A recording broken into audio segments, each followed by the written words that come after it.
I don't want to just make things better. I want to make things that have not existed before. And 2 years ago, I have an idea of how to improve the DIY lashes that you normally see in the market. With the background of being a lash artist and owning a professional lash brand, I wanted to make a product line for DIY lashes that has more support, that lasts longer, that is more comfortable for the natural lashes. About 2 years ago, ironically enough, I became allergic to eyelash extensions. The idea of 3D printing was introduced to me, and I was going, oh my gosh, we could actually make what I want to make with 3D printing. We've looked at a range of different 3D printing companies. We probably look at about 6 or 7, and almost right away at the door, when you talk to like the rep or like the product managers, they turn us away pretty much immediately. They were just like, you crazy? This is not a thing. The first reaction that I have is like, is she serious?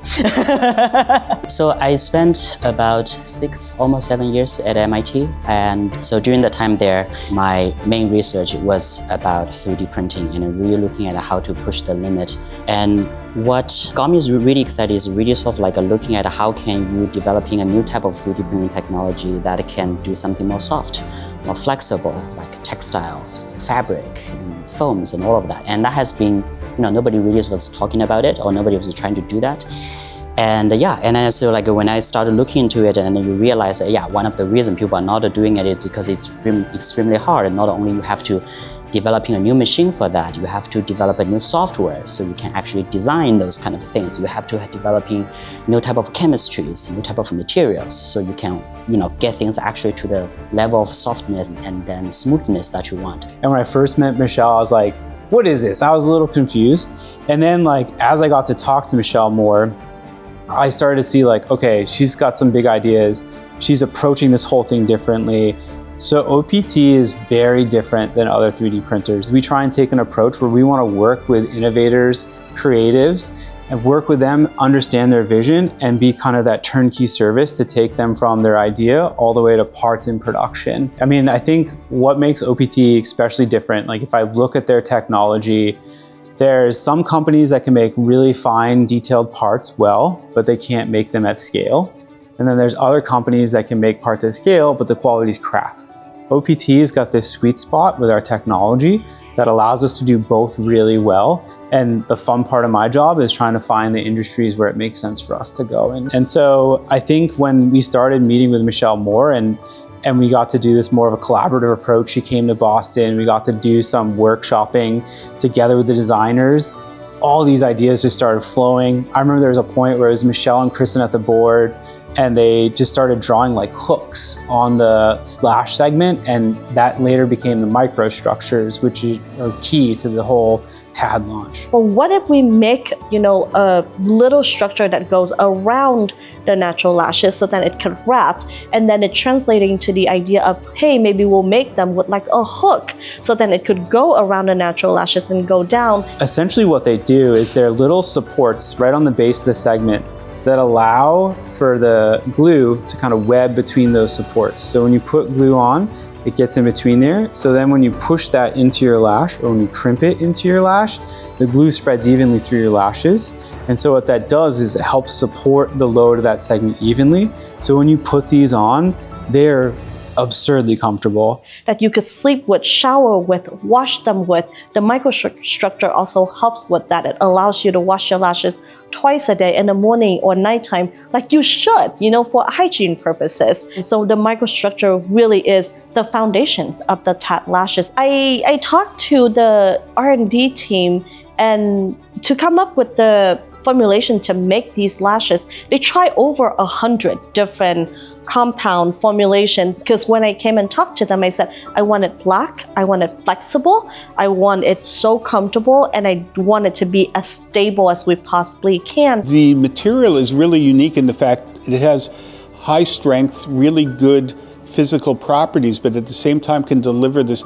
softness and feel that honestly nature has done in a human hair. Human hair we all think of as the single fiber, and it's actually a really complicated molecular structure. So mimicking that is is very, very difficult. 3D printing microstructures, I really think is the future of the DIY lashes, first of all. And I think more than that, it sets the foundations of the next generation's eyelash in general, right? For forever, we make eyelashes out of PBT fiber. Working with OPT, I really learned that PBT fiber is actually one of the worst materials to make eyelashes. PBT is, commonly known as soda bottle plastic, right? That's what it's used for a lot in the outside world. Our resins are actually composed of a number of different components. In some cases, even a dozen that are blended to give it these unique properties of feel that you're not going to get out of a single plastic material.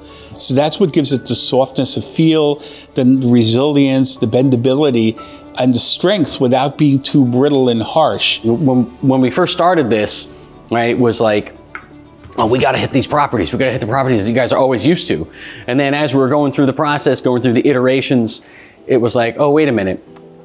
We need to have things that rebound, that come back to shape really quickly, that are soft, that are flexible, and that mimic what a hair looks like. Coming up with a material, testing it, and then working in conjunction with the design team, because then they would take that and figure out what they can do with it from a design perspective.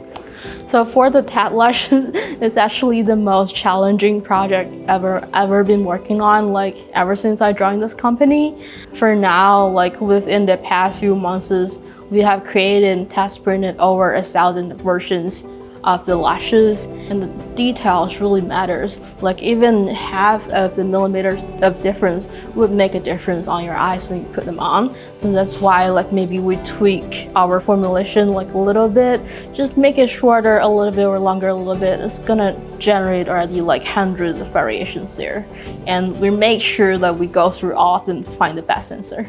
I think the project itself really challenges the kind of fundamental of 3D printing industry, right? It is not a prototyping project, right? We are going into manufacturing, scaling up a consumer product with a 3D printing technology. That's not something has been done within the industry, not alone for our company, right? So I do think we are going into a very unique kind of chapter of 3D printing industry with this technology, with this product, kind of making this new chapter in the industry. As far as I've known, and we search high and low, OPT is the only company right now that have the technology to make them. I know OPT has a tons of opportunity to go, print spaceship and, theme park, really cool stuff. They chose to work with us. Well, first we begged to work with them, and then after they chose to work with us because me and Jifei, we both immigrants. We both came to the country, kind of want to make a better life for ourselves, and we have one thing that we share in common is we really want to make cool stuff. I remember sitting down and talking to Jifei and say like, hey, why did you, once we enter into a contract, I say, why did you choose to work with us over other companies? And he said, I want to make things that didn't exist before. Making a 3D model of the lashes at the volume, at the intricate level that you're looking at is just impossible with the current software support. And then that's where our technology on the software side helps to be able to turn those beautiful ideas of sketches into lashes into a 3D model so that can go into the machine. So that's the first step.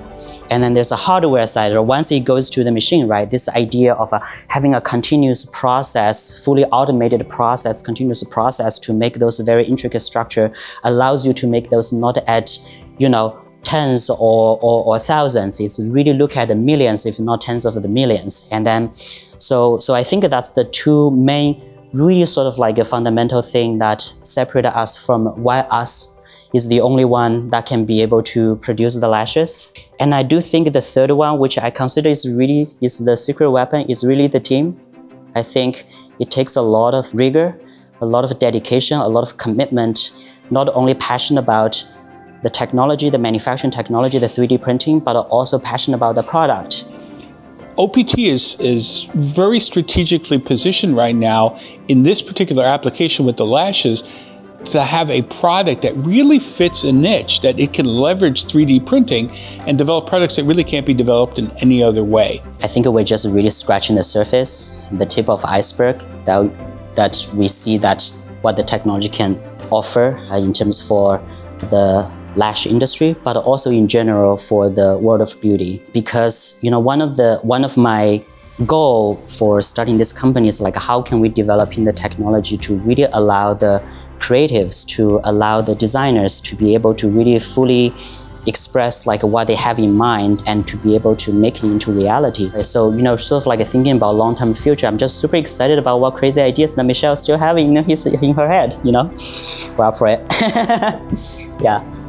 When you talk to someone like Michelle and she's got ideas that just change the game, change the category, it makes it so much easier to work with. And I think she's got the ideas, she's got the industry know-how to be able to do that. And I think when OPT and Michelle kind of come together, we're able to kind of bring her vision to life. And I think that it can really change the industry rather than just a Me Too or doing what everyone else is doing. When people put on tat lashes, and I hope that you buy a pair and put them on, I want you to feel proud. I think making something from scratch has so much power and merit to it. Most of our product line is actually made in America. Manufacturers design, thought of, from the smallest detail to what it is. It's not just a product that following something that is already existing. This is such an innovative product in so many different ways, and it's the first of many first of the beauty industry. It's the first ever 3D printed lashes. It's the first eyelashes that is feeling that comfortable or have a different structures than the regular lashes. It's the first lashes ever made in USA. Like that, to me, it's just insane. So I want you to feel proud. And then I want you to experience what I feel, which is the lash are so comfortable. I'm hoping that you will continue to follow our journey and find many more tat lashes.